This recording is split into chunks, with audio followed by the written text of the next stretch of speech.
বন্ধুরা আশা করি আপনারা সকলেই খুব ভালো আছেন। আজকেও ঠিক টাইমে হাজির হয়ে গেছি আপনাদের জন্য হাতে গরম কিছু টেক আপডেট নিয়ে, এবং প্রথম খবরটা শুনলেই কিন্তু আপনার একটা ঝটকা লাগতে চলেছে। তাহলে চলুন আর দেরি না করে আজকের এপিসোড শুরু করি। ভিডিওটা যদি ভালো লেগে থাকে অবশ্যই একটা লাইক করবেন, কমেন্ট করবেন, বন্ধুদের সাথে শেয়ার করবেন, আর নতুন বন্ধু হলে অবশ্যই সাবস্ক্রাইব বাটনটা প্রেস করে দেবেন এবং সাথে সাথে বেল আইকনটাও প্রেস করতে ভুলবেন না, যাতে নেক্সট কোনো এপিসোড আপনার মিস না হয়ে যায়। আর আজকের এপিসোডে আপনারা যে কমেন্টটি করবেন আমি পরবর্তী টেক নিউজ এপিসোডে একজন বন্ধুর কমেন্ট আপনাদের সাথে শেয়ার করব। আসুন আজকের ভিডিও শুরু করি। শুরুতেই বলেছিলাম না, আজকের খবর শুরু হবে একটা ঝটকা খবর দিয়ে। হ্যাঁ, অবশেষে ব্যান হলো পাবজি ইন্ডিয়াতে। যদিও বাংলাদেশের বন্ধুরা এখনও পাবজি খেলতে পারবেন, তবে ইন্ডিয়াতে পাবজি কিন্তু পুরোপুরি ব্যান হয়নি। এটা আপনারা ভুল ভাবছেন। পাবজির ভেতরে একটা লিভিক ম্যাপ ছিল, সেই ম্যাপটাকে কিন্তু ব্যান করা হয়েছে। এছাড়াও পাবজি লাইট যারা খেলতেন, যাদের ফোনের কনফিগারেশন ভালো ছিল না, যারা পাবজি লাইট ইউজ করতেন, তারা কিন্তু পাবজি লাইটটা আর ইউজ করতে পারবেন না, কারণ পাবজি লাইটটা কিন্তু পুরোপুরি ব্যান করে দেওয়া হয়েছে। তার মানে এমন নয় যে এই যাত্রায় পাবজি বেঁচে গেল মানে পরের যাত্রায় পাবজি এখানে কোনো রকমভাবে ব্যান হবে না। অবশ্যই কিন্তু পাবজি ব্যান হওয়ার একটা ঘোরতর সম্ভাবনা থেকেই যাচ্ছে। এর সাথে সাথে বলি, শুধুমাত্র পাবজি বা পাবজি লাইট নয়, আরও 118টা অ্যাপ্লিকেশন রয়েছে যেটি কিন্তু ব্যান করা হয়েছে। এর আগে 59টা অ্যাপ্লিকেশন ব্যান করা হয়েছিল, এবার 118টা। এই 118টার কমপ্লিট লিস্ট আমি ডেসক্রিপশন বক্সে একটা লিঙ্ক দিয়ে দিলাম, সেই ওয়েবসাইটে গিয়ে আপনারা দেখে নিতে পারেন। সুতরাং এটা অবশ্যই আপনারা যারা পাবজি খেলতে ভালোবাসেন তাদের জন্য একটা বড় ধাক্কা।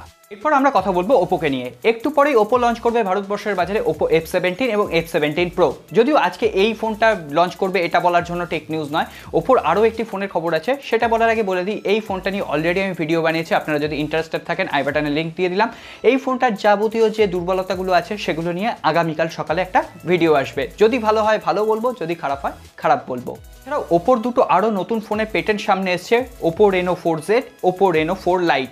এখানে দুটিতেই বলা হচ্ছে মিডিয়াটেকের ডায়মেনসিটি 720 চিপসেট ইউজ করা হবে। যদিও এখানে কোনো রকম 5G সাপোর্টেড থাকবে না, 4G সাপোর্টেডের সাথে আসবে। এবং সবথেকে উল্লেখযোগ্য কথা হলো, এই যে দুটো ফোনের পেটেন্ট ফাইল হয়েছে এটা Realme X50-র মতো দেখতে। সুতরাং বুঝতেই পারছেন, Realme একদিকে ফোন লঞ্চ করবে, OnePlus একদিকে লঞ্চ করবে, এছাড়াও তার ছোট ভাই হিসেবে ওপো কিন্তু ওই একই ডিজাইনের ফোন লঞ্চ করবে।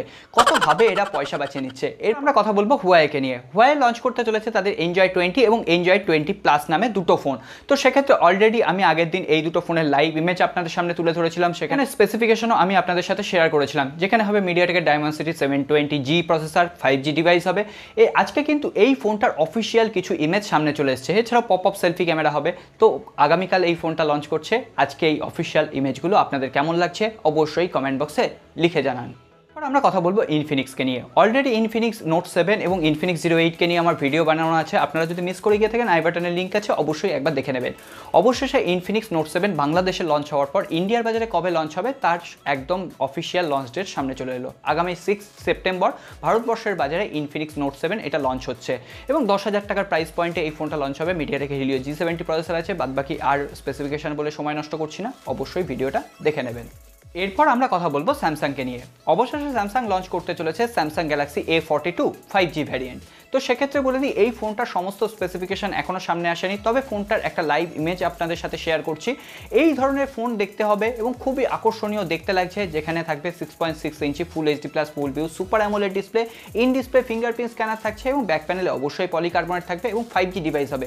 যদিও এখনও পর্যন্ত কি প্রসেসর এখানে ইউজ করা হয়েছে এখনও জানা যায়নি। এর সাথে সাথে কোয়াড ক্যামেরা সেটআপ থাকবে, 32 মেগাপিক্সেলের সেলফি ক্যামেরা থাকবে, 5000 mAh ব্যাটারি থাকবে, 25 ওয়াটের ফাস্ট চার্জার অ্যাভেলেবেল থাকবে।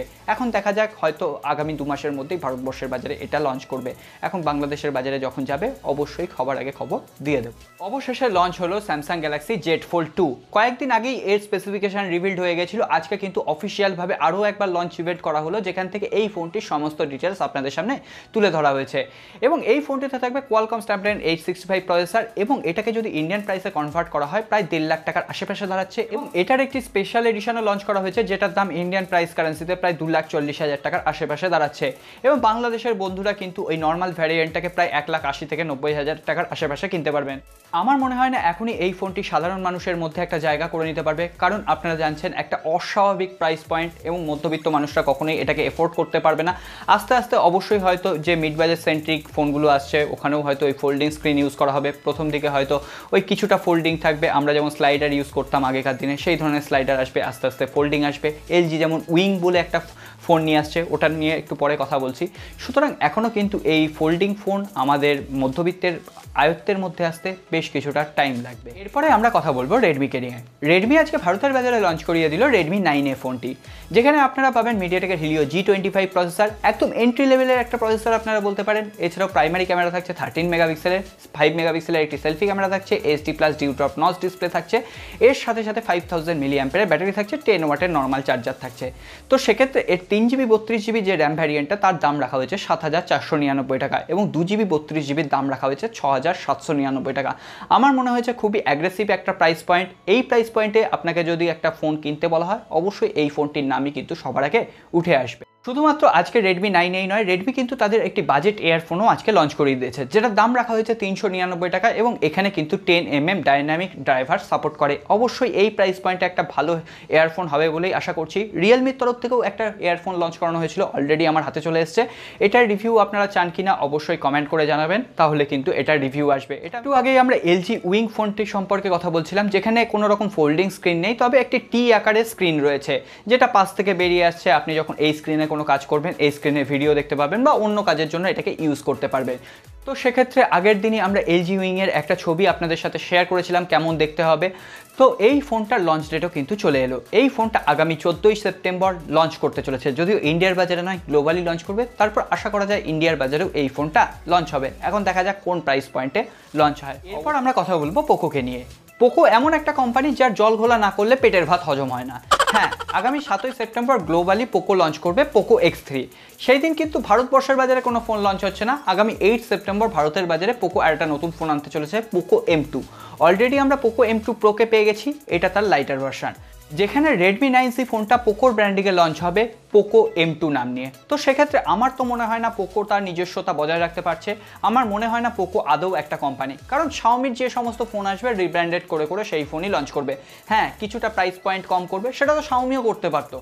এইভাবে লোক দেখিয়ে নতুন একটা কোম্পানি চালানোর কোনো মানেই হয় না। হ্যাঁ, অনেক ট্যাক্স ফাঁকি দেওয়ার ব্যাপার স্যাপার আছে, তো সেক্ষেত্রে একটা নতুন রিব্র্যান্ডেড করলে কোম্পানিটার লাভ হয়। কিন্তু আমরা সাধারণ মানুষ কি লাভবান হচ্ছি, আপনারা অবশ্যই কমেন্ট বক্সে লিখে যাবেন। পোকো অবশ্যই এটা ভালো করতো যদি আমরা 7 তারিখে গ্লোবালি পোকো X3 পেতাম এবং সাথে সাথে আমরা হয়তো 8 তারিখে ইন্ডিয়ার বাজারে যদি পোকো X3 পেতাম, অবশ্যই পোকোকে একটা সাধুবাদ জানাতাম। কিন্তু কি করলো পোকো?